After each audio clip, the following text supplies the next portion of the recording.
one of the things that I was telling Sandy was when I had my experience with Harold, and then I had my experience with Rebisar the other day. I was telling you about when I met him last week when I first met him, and all of a sudden I realized that when you have those real side experiences, they are so real, so what I told Sandy, it's like in your face real. It's the impact and the intensity of those experiences make your daily life pale by comparison. And I was saying to Sandy, maybe a new approach for the Ekis would be, they say they have all these wonderful experiences with Harry, and we said, well, do the experiences you have with Harry, are they so intense and wonderful that they make your daily waking life pale by comparison? And so I was thinking that might be a new approach that we try on some of these people. You have a great plan for them, don't you? Well, anyway, I have another interesting thing that I thought was really interesting. I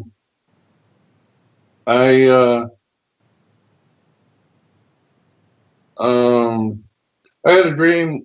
I had a whole bunch of dreams this morning, and one of the dreams, I was with Rebisar and a bunch of the other real guides, and they jumped into what I would call their Jetson mobile type craft, and I could sense a little bit of frustration on Rebisar and some of the other real guides about the resolution of karmic situations. And so by getting in these vehicles, they were able to speed up and resolve these karmic issues. And I'm not really sure exactly what that was about, but I thought that was very interesting. These were really neat. They were like space vehicles. They weren't round UFOs, but they were kind of like really neat craft with twin tails on them, but kind of like a jet ski, only without the. Yeah, except they were you'd sit in the front and they had a windshield in the front, and it's it was really like a space age jet or craft. But anyway, I remember that there was a whole bunch of different events interrelated to each other, and they kept overlapping each other and prevented the resolution of karma. And by getting in these vehicles, they were able to separate all these events and then solve the karma. Any idea what that dream was about? Well, you just explained it, Bob. That's exactly what they were doing. Well, it was very interesting. Well, it's done a particular way. Again, like the movie The Matrix. You see the appearance of things, but behind the scenes, it isn't the same, isn't it? So to have the appearances come out like they do, behind the scenes, the mechanics are taking place, but they don't look the same, do they? So again, they're simply demonstrating something to you. They're taking, they're doing certain things. They know what to do. Just like you know what to do on your job. You go there, you know what to do. And so this is the bigger picture where, they see on the real side in creation how all these created situations that people, are involved in and agree to, come out to be what they are.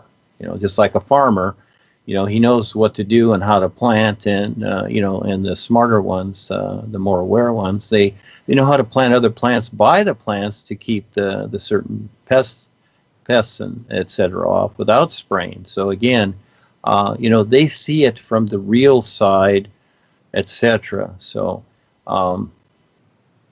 Yeah, that's just what you're seeing. They're demonstrating this is how they do it. And so from your personal view, it looks a little bit interesting and funny because, again, it's not the same as it would be here, you see? But they know what they're doing. That's all. So you get the idea that they're taking care of certain things because they see the outcome. And in other words, something is started and they see where it's going to go to and it's going to affect certain people or yourselves. And so what they do is they take care of it. Yeah, so it doesn't. So it's kind of like your parents, they kind of see what's going on with you when you're a child, and they're taking care of you. Especially mom, she's watching all the time to make sure that nothing happens, that you're taken care of. You see, and constantly asking you if everything's okay, to get agreement from you, so that you have an awareness of that. And yes, you were talking about your experience on the real side. It becomes very, very real. And that is that, yes, as I've written many times, reality is far too real. It is right in your face.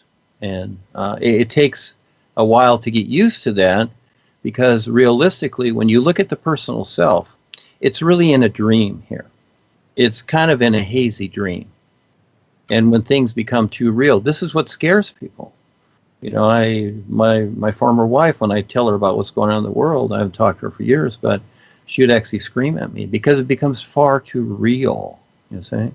Far too real for her. Because we're all in a fuzzy dream here. We just think it's something it's not. So on the real side, it becomes more so.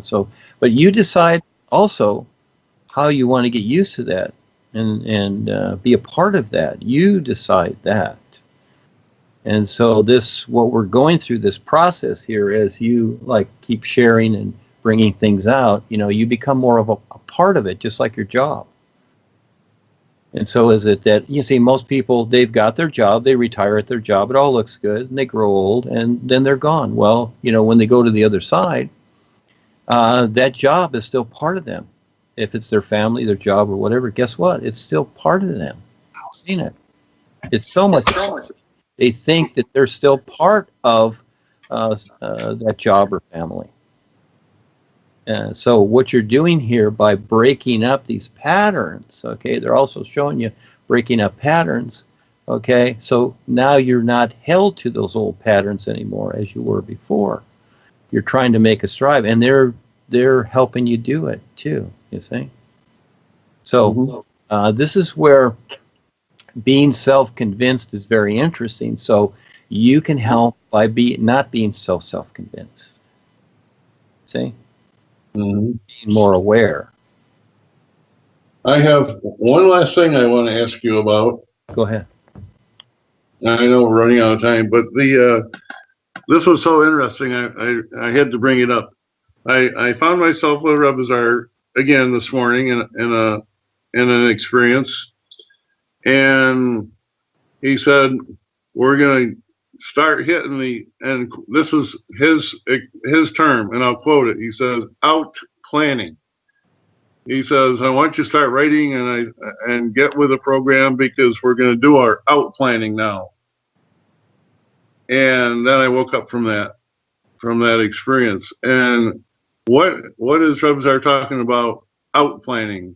Where's he going with that? Well, gee, that's the big secret, and you got to figure it out. Well, I figured it was a big secret. I thought maybe you could give me a hint. Well, then Is it out of creation or out of... I just did give you the hint, but you're halfway there.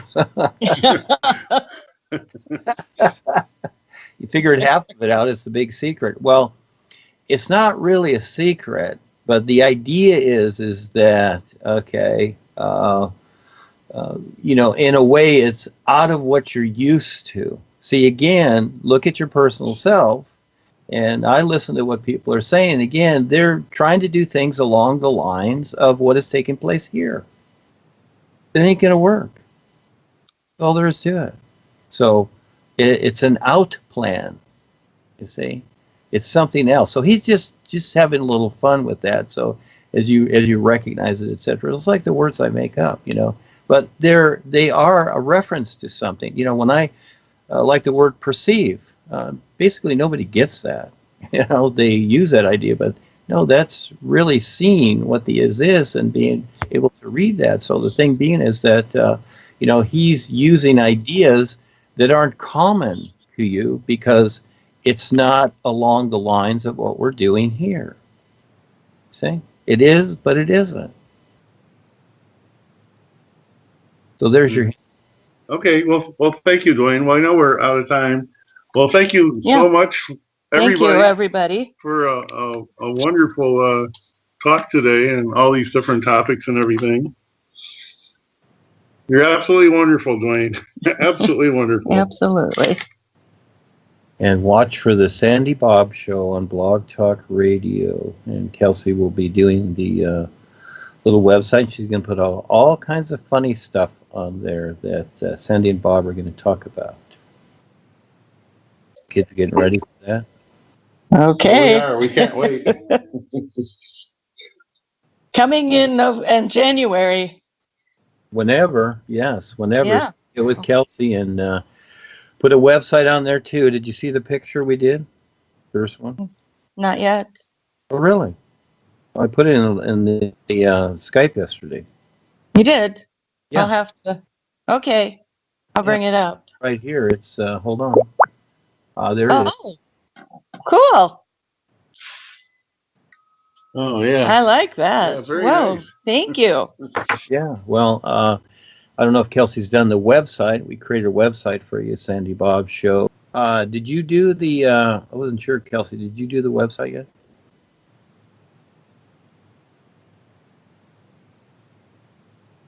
Oh, okay. Yeah, I did that.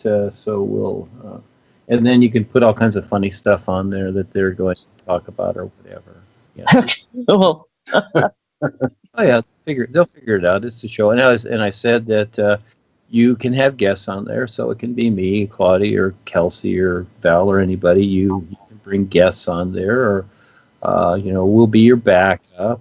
At times on the show. So yeah, and it'll be call-ins. Yeah, it'll be call-ins, and people will be able to call in and talk to you. That'll be fun. Yeah. So get ready for that. Oh boy. Oh boy. You'll see that in your dreams. I'm sure. Isn't there a song like that? Yes, somewhere over the rainbow. Yes. Yeah. And I'll see you in my dreams. Yes. Yes, and the oldie, Life is But a Dream, Shaboom, Shaboom. Shaboom. Yep. I like that one, actually. That's a cute song. It's fun. Yeah, it's got a good rhythm. You guys could make one up, too. So, okay, so whenever you're ready to start. I didn't put the image out there yet, but we gave it to you, so that's the first one. We'll probably do a couple more. And then when the website's up and when you're ready to start, we'll start to pass it on Facebook. Okay. Yeah, Kelsey will pass it around, yeah. Yeah. You'll be making history. Yeah. I wear my purple wig. Okay. Good idea. Till next time, kids. All right, thank you. We'll see you soon. Thanks. Okay. Bye for now. Bye for now. Bye.